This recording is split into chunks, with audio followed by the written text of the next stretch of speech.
So really, what's stuck in my craw at this point is not the similarities that we talked about between the Marvin Gaye song and the Ed Sheeran song. Yeah. It's because those you can't even. I don't deny it. Yeah, you can't I don't deny it. They sound pretty much the same. What's throwing me off here is that a laundry list of some of the greatest songs ever recorded, you hate. You don't actually believe them. Oh, I totally believe it. Oh, God. Really, some of the best music ever recorded is soul and R&B music from the 60s to the 70s. Sure. And I ran off a list of artists and songs for you this morning, and you hated every one of them except for Al Green, maybe. I like Al Green. You're like, okay, I'm sort of okay with Al Green. Not all R&B and from the 60s and 70s is bad. Just some of the ones that you pointed out were like ultimate cheeseball barfo songs. Like Let's Get It On has become an ultimate cheeseball barfo song. Even if it wasn't originally, now it is. The second you hear it, you're like, barf, so cheesy. What? But I don't understand why that is. Is it actually the song, or is it the fact that because it's so much older than you are, that you perceive it as like, oh, this is just like the wrong, because it's older than I am too, more or less. I think whatever was attached to the song when it came out, what made it popular and interesting, just didn't translate over the years. And it's always been a song that has been played so much throughout my lifetime that it's just repetitive, redundant, boring, non-exciting. Obviously, the music itself is great because Ed Sheeran rewrote a brand new song to it that is awesome. And Let's Get It On, like, it's just cheesy. It's like soundtrack music more than it is the you're song saying you would because actually it's listen been to. It's almost because it's been overused. Yes, it's almost a caricature of itself at this point. Okay.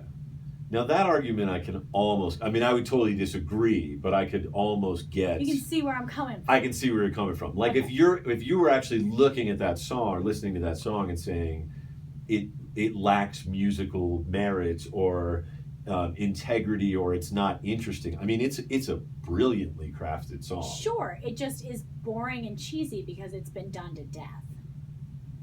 Like almost all disco music is boring, cheesy, like grating because it's been done to death, and I hate it. Meaning you've heard it too many times. Too many times, and like 10 times is too much, and like it doesn't spark any of the excitement that I'm sure it does for some people in me or a lot of people of my generation.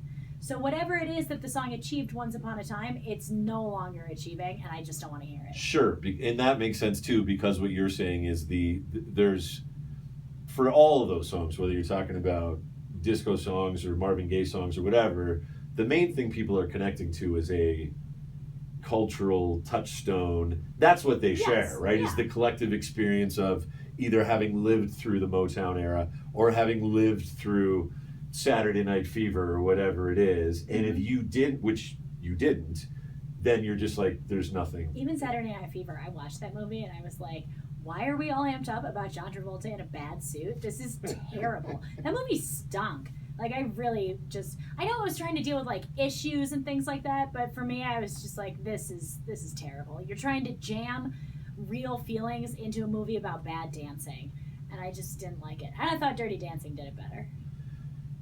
From a movie standpoint, I would agree. It did do it better, but you wouldn't have any cultural tie-in to the setting of Dirty Dancing either. No, but that was like set in the 50s. 60s, but... Was it 60s? Yeah, okay. But still. But everybody loves Swayze.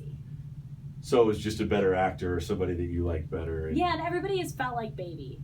But we're getting away from the point We're totally off Most topic. 70s R&B is barf. You're totally off topic. Okay, so now I get what you're saying. Do you draw any distinction between 70s R&B and 70s disco? They overlap, but they're not the same thing. I agree. They are very different. And there's more 70s R&B that I can like get behind and understand than I can disco in the 70s. Like disco should have died long before it did.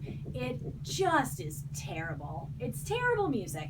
And I will not say that like any crappy pop now is any better, because crappy pop is crappy pop. It just sounds different decade to decade. And that to me is just the crappy pop of the 70s.